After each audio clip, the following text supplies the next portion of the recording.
Hello students, welcome to Chirag English window. आज की class में हम शिरले टोल्सन की लिखी हुई पोइम ए फोटोग्राफ करने जा रहे हैं, जो 11th क्लास की हॉर्नबिल बुक में दे रखी है। इसके क्वेश्चंस आंसर्स हमें करने हैं। फर्स्ट पार्ट में हमने इसकी एक्सप्लेनेशन की थी, सेकंड पार्ट में हम इसके क्वेश्चन आंसर्स कर रहे हैं जो पेज नंबर 12 पे दिए गए हैं, पेज नंबर 12 पे दिए गए हैं। इसके क्वेश्चंस मैं आपको नहीं लिखा रहा हूँ, आंसर लिखा रहा हूँ, क्वेश्चंस मैं साथ साथ बोल रहा हूँ। ध्यान रखना, आपको पेज नंबर 12 से लिखने हैं। फर्स्ट क्वेश्चन है, what does the word cardboard denote in the poem. Cardboard शब्द पोइम में क्या बता रहा है। Why has this word been used, इसको क्यों यूज किया गया है। कार्डबोर्ड शब्द जो है वो पोइम में क्या बता रहा है और इसको हमने क्यों यूज किया है, इसको पोइट ने क्यों यूज किया है। फर्स्ट क्वेश्चन का हम आंसर लिख रहे हैं यहां पे। The word cardboard denotes a photograph. The word cardboard, the word cardboard denotes a photograph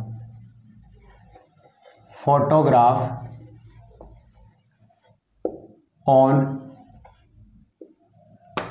a photograph on a hard paper, एक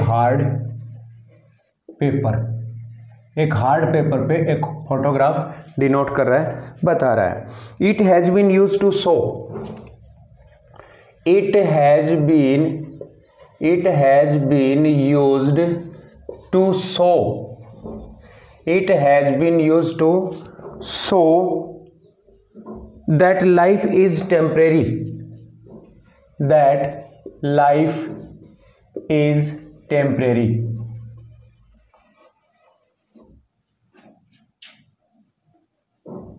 life is temporary but beauty is permanent, but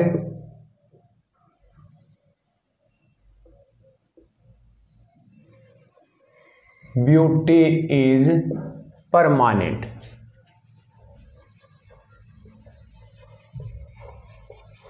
life जो है वो temporary होता है, beauty permanent है, ये दिखाने के लिए इसका यूज किया गया है। क्वेश्चन नंबर 2 में पूछा है, what has the camera captured. Camera ने क्या कैप्चर किया है। वो तीन बहनों की फोटो कैमरा में कैप्चर है, वही हमें लिखना है। The camera has captured, the camera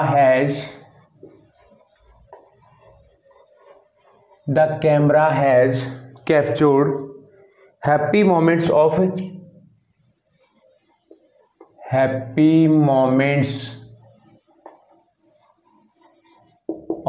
holiday,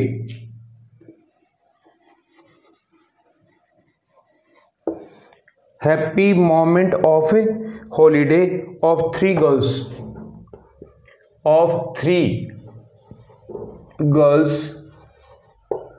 कौन कौन है three girls. The poet's mother,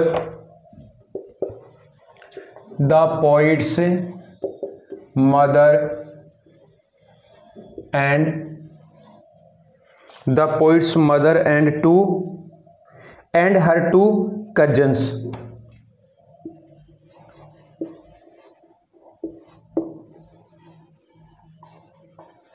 poet की मदर और उसकी दो कजिन्स की फोटो उसमें है, वो मोमेंट कैप्चर किया गया है हॉलीडे वाला। Question number 3, what has not changed over the years. What has not changed over the years, does this suggest something to you. क्या नहीं बदला है सालों से। देखो, सालों से समुद्र नहीं बदला है, सी नहीं बदला है।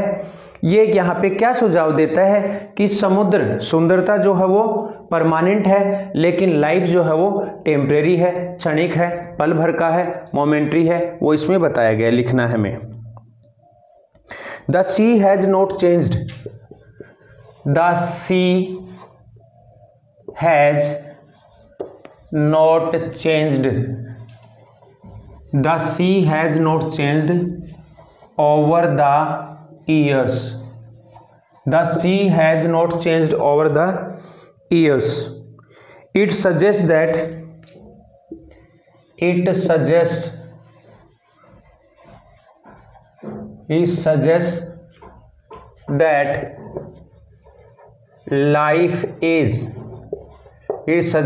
life is temporary.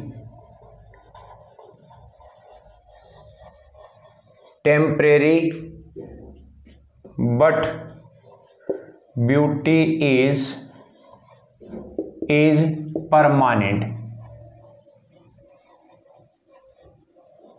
Life is temporary but beauty is permanent.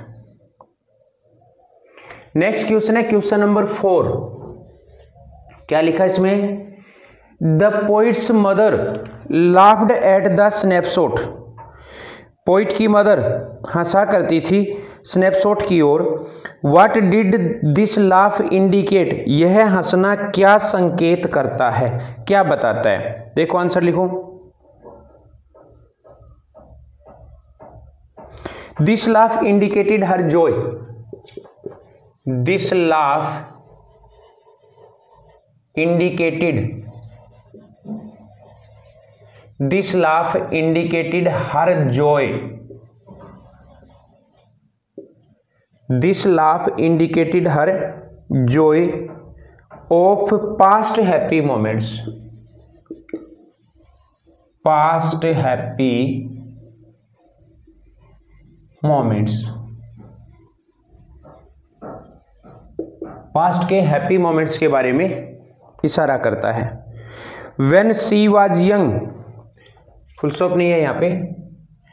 When she was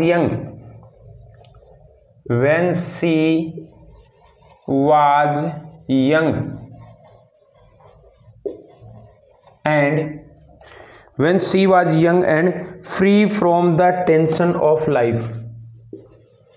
Free from the tensions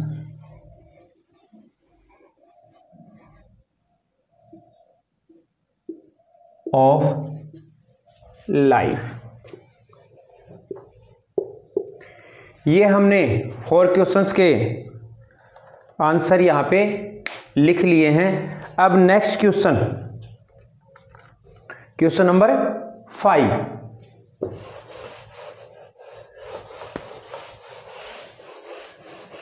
आपको मैंने बताया है कि मैं सिर्फ आंसर्स लिखा रहा हूं. क्वेश्चन आपको अपनी टेक्स्ट बुक के पेज नंबर 12 से लिखने हैं. इस पोइम के आंसर्स मैं यहाँ पे लिखा रहा हूँ और जो क्रम से क्वेश्चंस दिए हुए हैं उसी क्रम में मैं आंसर लिखा रहा हूँ. अब अपन आंसर लिख रहे हैं क्वेश्चन नंबर 5 का. क्वेश्चन नंबर 5 और क्वेश्चन नंबर 5 में क्या पूछा है देखते हैं अपन बुक में. What is the meaning of the line both rye with the labored ease of loss? Important question है. both rye with the labored of ease का मतलब क्या है? दोनों ही विडंबना की स्थिति में हैं. दोनों ही विडंबना की स्थिति में हैं और अत्यधिक मेहनत करने के बाद भी अपने लॉस को पूरा नहीं कर पा रही हैं. यही हमें बताना आंसर में. It means both are disappointed. It means both are disappointed. इसका मतलब है दोनों ही निराश हैं. About the loss of happy past. About the loss of happy past. About the loss of happy past. प्रसन्नता पूर्वक जो बिताया गया पास्ट है ना, दोनों ही उसके बारे में अत्यधिक निराश हैं. The sea holidays was her mother's loss. The sea holidays. The sea holidays holiday लिख लो यहाँ पे। The sea holiday was the poet's mother's loss. Poet's mother's loss and her mother's laughter and her mother's laughter was her mother's laughter was the poet's loss. Poet's loss. Question number 6. What does this circumstance refer to? This circumstance किस बात को refer कर रहा है? यह परिस्थिति किस बात को रेफर कर रहा है? लिखो this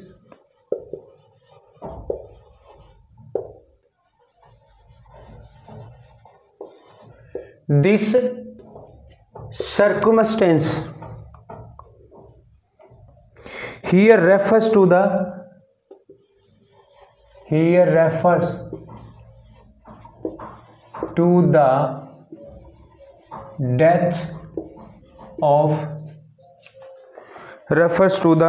death of the poet's mother.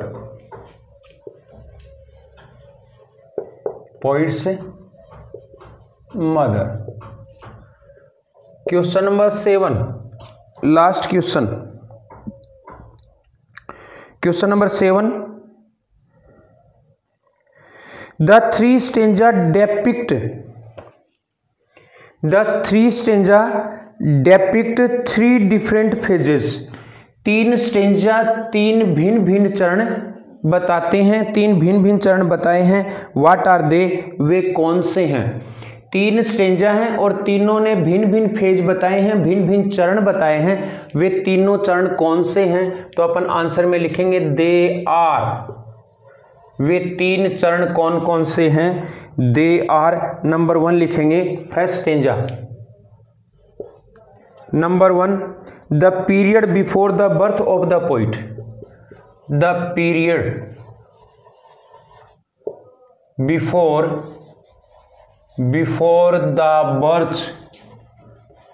The birth of the poet. पहला जो स्टेंजा है उसमें पोइट के बर्थ से पहले की बात बताई गई है, जब पोइट की मदर और उसकी 2 कजन सिस्टर बचपन में खेलने जाया करती थी समुद्र के किनारे। सेकंड जो स्टेंजा है उसमें बताया गया है the period of the childhood of the poet. The period of the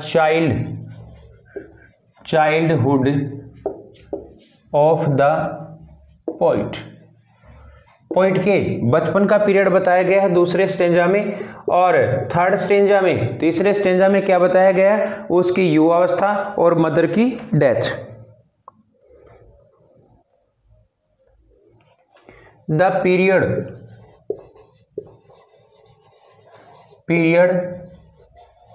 after the death of the poet's mother. ये आज की क्लास में अपना ए फोटोग्राफ पोइम के क्वेश्चंस हो गए हैं। 7 क्वेश्चंस हैं इसमें। पेज नंबर 12 पे क्वेश्चंस दिए हुए, आपको मैंने आंसर्स लिखाए हैं। आंसर्स अच्छे से लिख लेना और याद कर लेना। आज की क्लास में इतना ही। Thank you.